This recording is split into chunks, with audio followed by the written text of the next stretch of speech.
എല്ലാ വിദ്യാർത്ഥികൾക്കും പുതിയൊരു വീഡിയോയിലേക്ക് സ്വാഗതം. ഈ വർഷത്തെ കാലിക്കറ്റ് യൂണിവേഴ്സിറ്റി ഡിഗ്രി കോഴ്സുകളിലേക്കുള്ള തേർഡ് അലോട്ട്മെൻറ്റ് പ്രസിദ്ധീകരിച്ചു. വിദ്യാർത്ഥികൾക്ക് കാലിക്കറ്റ് യൂണിവേഴ്സിറ്റി വെബ്സൈറ്റായിട്ടുള്ള admission.uoc.ac.in/admission എന്നുള്ള URL വഴി ഈ ഒരു പേജിലേക്ക് പ്രവേശിക്കാവുന്നതാണ്. അപ്പോൾ വിദ്യാർത്ഥികൾക്ക് ഈ ഒരു പേജിൽ നിങ്ങൾക്ക് കാണാൻ സാധിക്കുന്നതാണ് FIUGP 2024 തേർഡ് അലോട്ട്മെൻറ്റ് എന്ന് പറഞ്ഞുകൊണ്ട് കാണാം. അവിടെ ക്ലിക്ക് ഹിയർ എന്ന് പറഞ്ഞു ലിങ്ക് കൊടുത്തിട്ടുണ്ട്. അതിൽ ക്ലിക്ക് ചെയ്ത് കഴിഞ്ഞാൽ നിങ്ങൾക്ക് പിന്നീട് നിങ്ങളുടെ CAP ഐഡിയും അതുപോലെ തന്നെ വിദ്യാർത്ഥികളുടെ ഈ ഒരു സെക്യൂരിറ്റി കീയും നൽകിക്കൊണ്ട് ലോഗിൻ ചെയ്തുകൊണ്ട് നിങ്ങൾക്ക് നിങ്ങളുടെ റിസൾട്ട് അറിയാൻ പറ്റുന്നതാണ്. അലോട്ട്മെൻറ്റ് ലഭിച്ച വിദ്യാർത്ഥികൾക്ക് ആദ്യമായിട്ടാണ് അലോട്ട്മെൻറ്റ് ലഭിക്കുന്നതെങ്കിൽ മാൻഡറ്ററി ഫീസായിട്ടുള്ള ഫീസ് അടക്കേണ്ടതാണ്. SC ST OEC അതുപോലെ OEC വിഭാഗത്തിലെ ഏകദേശം 30ഓളം ജാതീയ വിഭാഗങ്ങൾ എന്നിവർക്ക് 135 രൂപയും അതുപോലെ ബാക്കി എല്ലാവരും ജനറൽ കാറ്റഗറിയാണ്, അവർക്ക് 540 രൂപയാണ് ഫീസായിട്ട് വരുന്നത്. ഇനി അതുപോലെ തന്നെ വിദ്യാർത്ഥികൾക്ക് അലോട്ട്മെൻറ്റ് ലഭിച്ച വിദ്യാർത്ഥികൾ അലോട്ട്മെൻറ്റ് ലഭിച്ച ആ ഒരു കോഴ്സിൽ അഡ്മിഷൻ നേടാതിരിക്കുകയാണെങ്കിൽ ലഭിച്ച അലോട്ട്മെൻറ്റ് നഷ്ടപ്പെടും. വിദ്യാർത്ഥികൾക്ക് വേണ്ടിയുള്ള നിർദ്ദേശങ്ങൾ പ്രസ് റിലീസായിട്ട് ഇവിടെ നൽകിയിട്ടുണ്ട്. അതിൽ ക്ലിക്ക് ചെയ്യുക. അപ്പോൾ ഈ ഒരു PDF-ൽ കറക്റ്റായിട്ട് നിങ്ങൾക്ക് വേണ്ട നിർദ്ദേശങ്ങൾ നൽകിയിട്ടുണ്ട്. അതായത് വിദ്യാർത്ഥികൾ അലോട്ട്മെൻറ്റ് ലഭിച്ചിട്ടുണ്ടെങ്കിൽ 11-ാം തീയതി വൈകിട്ട് 3 മണിക്കുള്ളിൽ കോളേജിൽ ഹാജരായി സ്ഥിര അഡ്മിഷൻ നേടേണ്ടതാണ്.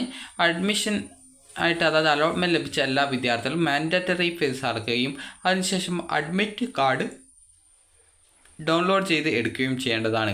അതിനുശേഷം 11-ാം തീയതി വൈകിട്ട് 3 മണിക്കകം കോളേജിൽ ഹാജരായി സ്ഥിര അഡ്മിഷനാണ് നേടേണ്ടത്. ഇനി അതുപോലെ തന്നെ അല്ലാതെ പക്ഷം വിദ്യാർത്ഥികൾക്ക് പ്രസ്തുത വിദ്യാർത്ഥികൾക്ക് ലഭിച്ച അലോട്ട്മെൻറ്റ് നഷ്ടപ്പെടും. പുതുതായിട്ട് അലോട്ട്മെൻറ്റ് ലഭിച്ച വിദ്യാർത്ഥികൾ മാൻഡറ്ററി ഫീസ് അടച്ച ശേഷമാണ് കോളേജുകളിൽ പ്രവേശനം എടുക്കേണ്ടത്. 1-2 അലോട്ട്മെൻറ്റ് ലഭിച്ച മാൻഡറ്ററി ഫീസ് അടച്ച വിദ്യാർത്ഥികൾ അലോട്ട്മെൻറ്റ് മാറിയിട്ടുണ്ടെങ്കിൽ കൂടി വീണ്ടും ഫീസ് അടക്കേണ്ടതില്ല. പ്രവേശനത്തിന് ഹാജരാകുന്നതിന് മുൻപായിട്ട് വിദ്യാർത്ഥികൾ കോളേജുമായിട്ട് കോൺടാക്റ്റ് ചെയ്യുകയും പ്രവേശനത്തിന് അവർ നിർദ്ദേശിക്കുന്ന സമയക്രമം പാലിക്കേണ്ടതുമാണ്.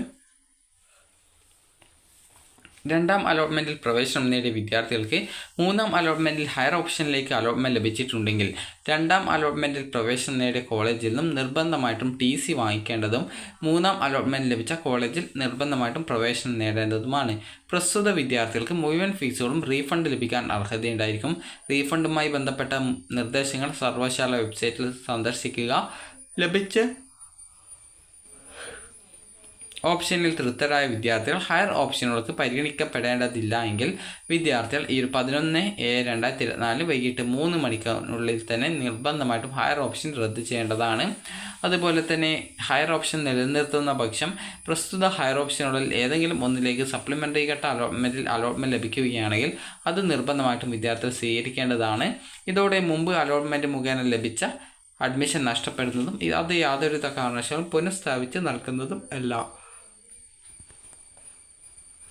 അലോട്ട്മെൻറ്റ് ലഭിച്ചവർക്കും അതുപോലെ അല്ലാതെയുള്ള admission management community PWD sports quota ലഭിച്ചവർക്കും മാൻഡറ്ററി ഫീസ് അടക്കാനുള്ള സൗകര്യം സ്റ്റുഡൻറ്റ് ലോഗിനും ലഭ്യമാണ്. അപ്പോൾ വിദ്യാർത്ഥികൾക്ക് ഈ ഒരു വീഡിയോ ഉപകാരപ്രദമായിട്ടുണ്ടെങ്കിൽ ലൈക്ക് ചെയ്യുക, ഷെയർ ചെയ്യുക. Thank you for watching.